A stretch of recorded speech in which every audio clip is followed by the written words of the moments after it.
Hello. In this video, I'm going to be talking about my top 10 new-gen manga and anime. That's pretty much it. In this ranking video, there's only 4 manga-only series in this list. So, yeah, let's just get into it. Oh yeah, by the way, spoilers for the manga and anime I'm going to be talking about. At number 10, I have the 7 Deadly Sins. This was my favorite series for a couple months, mostly because of the first 2 seasons, but while watching it, I genuinely didn't see problems with the animation for season 3 and 4, though the story kinda started to become a clusterfuck towards the end. And you might be thinking, no, why is the 7 Deadly Sins on this list? While showing this manga panel and these anime frames, I only ranked them based on my personal opinion and ranking, so I don't know, just keep crying or something, I don't fucking know. By the way, I have a cold, so yeah, I don't know if that's gonna affect that much, but yeah, just saying. Number 9 is Mob Psycho 100. This series is just amazing, but the fight at episode 1 was just a tease for nothing, and Mob's powers were never actually really explained why he was so much stronger than everyone else.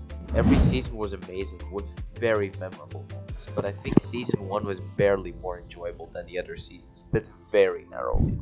In the first season happened the most memorable things in the franchise. The fight against the adult Esper that Mob spotted before, I cannot remember his name. It pretty much just showed Mob is not invincible and he can be hurt. At number 8 is the first manga only, Dandadan. Dandadan will have an anime in October. The first chapter was kind of weird, but it hooked me with the world and the comedy, as well as the potential for future possibilities in action. Like, who doesn't want to read an interesting story about aliens and spirits? It's just so cool, and I think it peaked at Okara versus the Evil Eye. That's why it was just so fucking sick. At number 7 is another manga only, but it is quite new and short. It's Mama Yuyu. For a while, I was sure it's gonna be axed, and I was quite sad about it because it's really just amazing. And I thought it was going to be axed because it had been in the bottom 3 in the Japanese charts for like 2 months. But recently, after the first volume released, it started to catch its footing. It started to rise in the charts, which has made me happy because it's so interesting. I think the best action scene so far is Ralfred versus Corleo. By the way, the concept is very simple, but unique at the same time. It's like an anti-isekai. But I think we should learn more about the villain's goals, because so far he just seems to be doing this for fun. A lot of people will be mad at what's at number 6, but the anime that's at number 6 is Black Clover. This was my favorite anime for like 2 years. I love the anime so much that I recently decided to read a manga finally. And I realized that the anime was just so much better than the manga. Sure, the art is amazing, but the story is very loose and lackluster. But the anime was very good. It had a lot of memorable moments, and I might consider rewatching it someday, as I have probably forgotten a lot of what has happened. At number 5 is another manga only, and that's the interesting action manga Sakamoto Days. When I downloaded Manga Plus for the first time, I think it was the second manga I read, after Kaiju number 8, and man was it good. Sure, it took its time to get started and get really good, but when it started to get serious, it got fucking hype and amazing. The action scenes are amazing and everything makes sort of sense, apart from how Sakamoto could transform his body for like half the story, until some old lady changed that. Also, that is unexplained. Even Shin's clairvoyance, something like that, was explained, and it sort of made sense. Sakamoto Days right now is probably the best fight manga out there right now. At number 4 is something that isn't a Shonen Jump manga or anime, that being Blue Lock. I've only seen the anime, but man, when I saw it, it was incredible.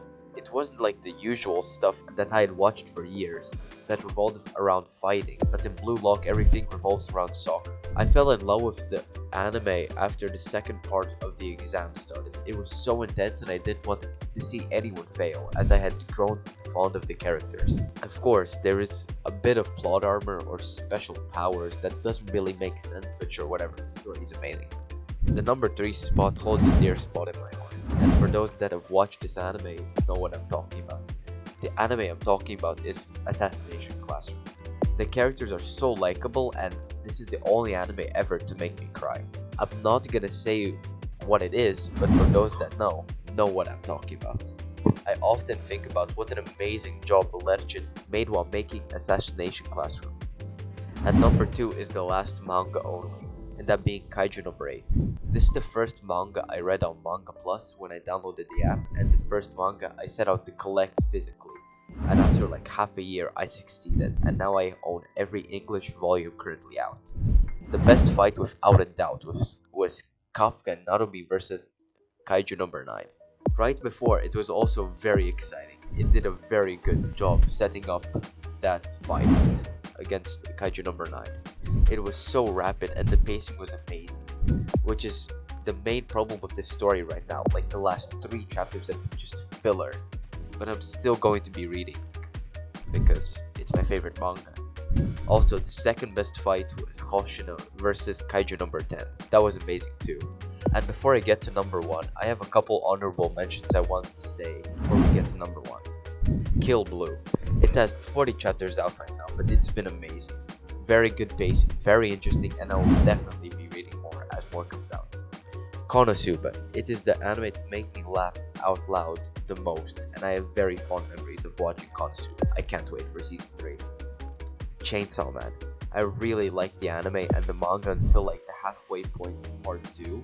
The anime was just amazing, and part 1 was entirely great. But after the halfway point of part 2, it just started to get kind of boring for me, honestly. One Punch Man.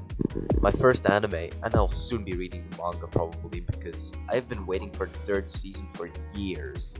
But I will still be watching it when it comes out. But I think I'll finally read the manga soon. Fire Punch.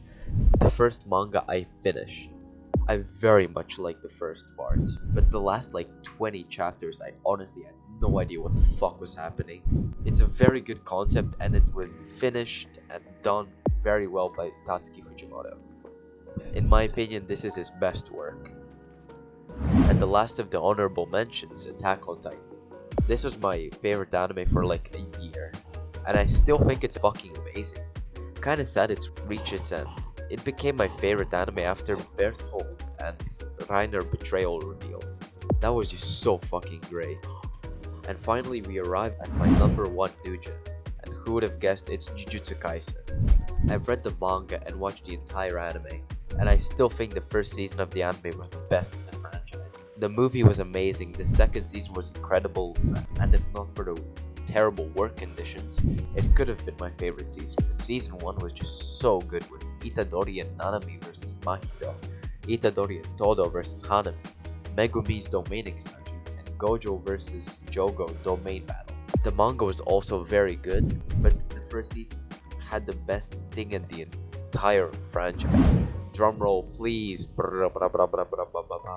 It was the Miwa song. That is just peak fiction.